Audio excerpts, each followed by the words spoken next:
We are back on Taking Care of Business on Koerner Radio, News Talk, 1180, 1230 KGEO, 1410 KERI, and now in Albuquerque, New Mexico on 1000 KKIM. Our guest in studio, author, educator, Ernie Zarra, talking about his new book, Teacher-Student Relationships. So, Ernie, just before the break, you were about to talk about, the overriding question is, why the moral and cultural shift? Why? What's happened to allow this to be more prevalent than it was in the old days? There are a lot of reasons for this, and I trace those in my book, and I'm not sure we have time to talk about every one of those reasons. However, in the last 30 years, we've seen moral slippage in this nation. And a lot of the moral slippage has come by way of legislation. We just saw that just this week. Exactly. In Sacramento. Exactly. Where things begin changing, and here's where it becomes insidious. Where things begin changing and no one speaks up. The next change is much closer than the previous change. And it's been said one time that what one generation tolerates, the next practices. And I think that's an axiom that's pretty true in terms of education and morality across the board.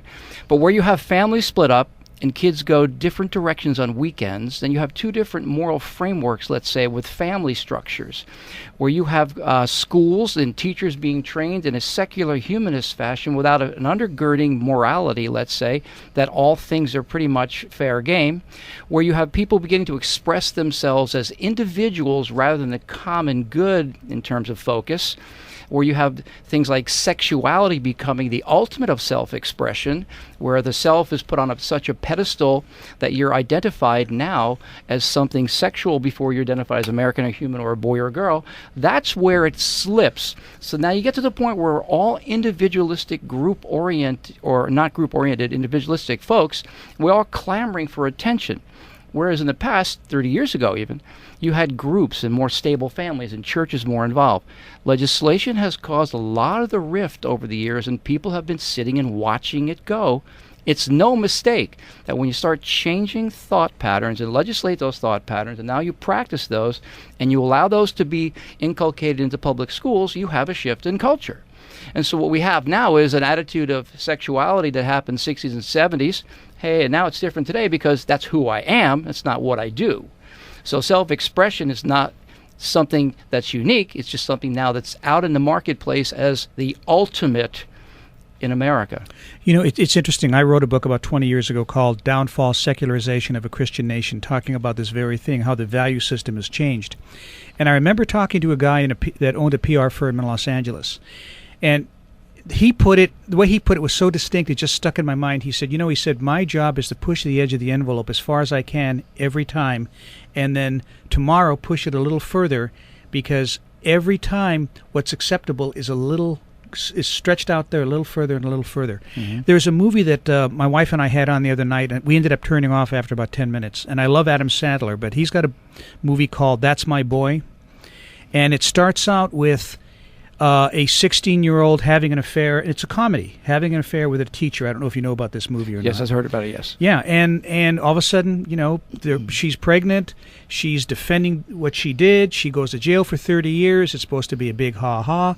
After about 15 minutes, I looked at my wife and I said, I can't watch this. She said, I can't either, because they're making this funny, like it's acceptable. They're pushing that envelope further and further and further. When you push envelopes, normally what happens for those that do to continue to push it and push it and push it, it's still empty.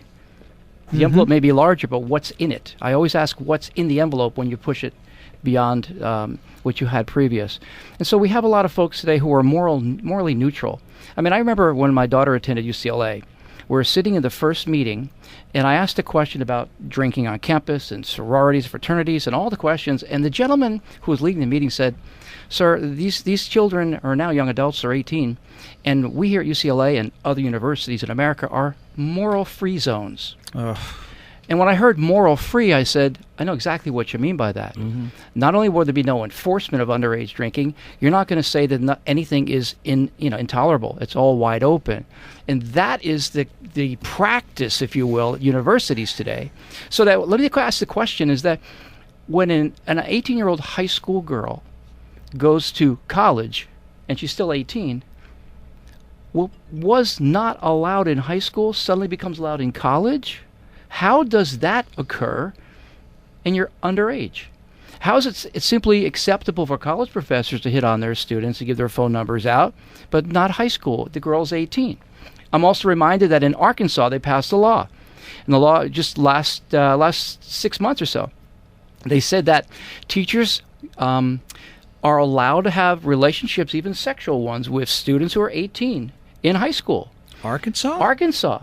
The teachers are allowed. They won't be prosecuted. They can be fired for that, for crossing the lines of district policy, but it's not illegal any longer in the state of Arkansas for public school teachers to have sexual relationships with their 18-year-old students. Now, this is the direction it's going. Is that the Bill Clinton law? No, it's not actually the Bill Clinton law. No. Well, I'm not sure if going. Sorry, I threw you off there. Yeah, I threw you off there. But he did a pretty good. That's a pretty good. That's a pretty good Bill Clinton. I did not have Arkansas or something like that. Yeah. But no, it's moving across the country, and there's a lot of things that are happening today where you have certain agenda being pushed at the state level by certain smaller groups of people who clamor and get a lot of attention. We're having a conversation with author, educator Ernie Zarra talking about his new book, Teacher-Student Relationships. Speaking about your book, I understand that you're going to be at Russo's on September 14th. That's correct, from 1 to 3. 1 to 3, you'll be there signing books and giving discounts. Something like that. At least you'll be signing books. I'll be signing books, yeah. Now, I've always questioned, teachers are tenured. How do you get rid of a tenured teacher? Well, you have to get arrested, basically, and so this is why there's not a lot of discussion about it nationally, because tenured teachers are protected and the unions protect them. I wrote this book as a union member. I want to speak to the union from within the union, not from without screaming at the union as another voice. I want to be on the inside. And I suggest in my book a lot of things we can do to make changes, including a longer probationary period for teachers hired, a 10-year probationary period. I also suggest new teachers. That's where we start. New teacher hires go through a rigorous battery of questions prior to hire. And here are some of the questions. Do you have any involvement in adult movie industry? Do you have any involvement, or in the past, present, sex toy? Do you have any tattoos that, if shown in class or displayed on your body during the day, be offensive to some folks? Have you come from a past background of abuse, sexual, emotional, physical? Because we know that those things are cyclical. Are you bipolar? Because we know that there's greater incidence of acting out sexually. There's a hypersexuality that we know is connected to bipolarism. Who in their right mind would put all of those particular markers that you know about in a classroom full of hormone-filled teenagers whose brains are 3 times more likely to be fired up emotionally than yours as an adult? Who in the right mind would say that would be a safe environment for teachers? Now, the tenured teachers, different story. We have to fight union battles. We have to take it one step at a time there. But at the same time, the question I ask union members is, if you're going to protect teachers over and against the protection of students, I, as a professional, will take protecting students over protecting teachers any day. Well, I think that you're going to see a relaxation of the tattoo as an example, because that's so commonplace with students today that don't know where they're even going to go in their educational system.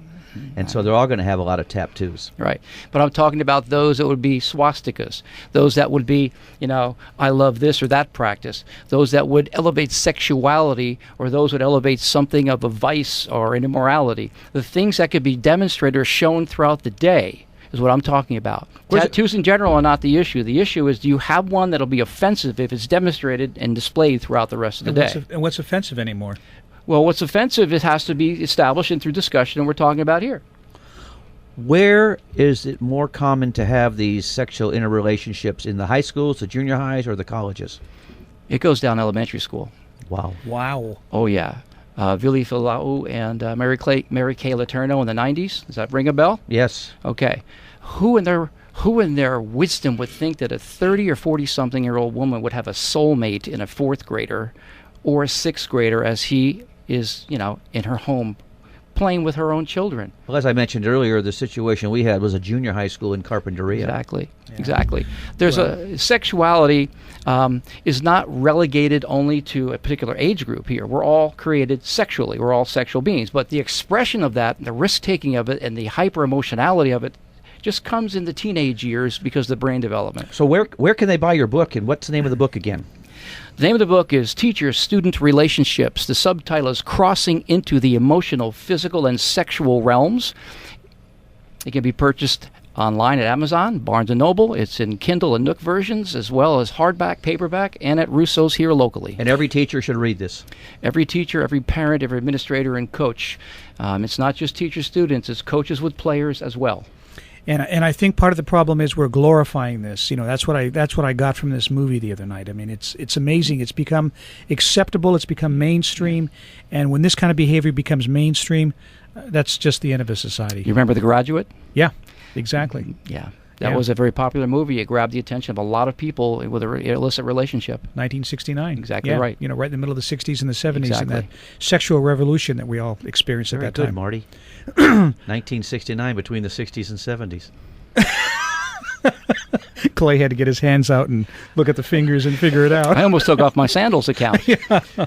Ernie, thank you so much. It's very important, this book, and appreciate you taking the time to be with us. My pleasure, and thank you, gentlemen. Thank you. We'll be back in a moment on Taking Care of Business on Koerner Radio News Talk 1180.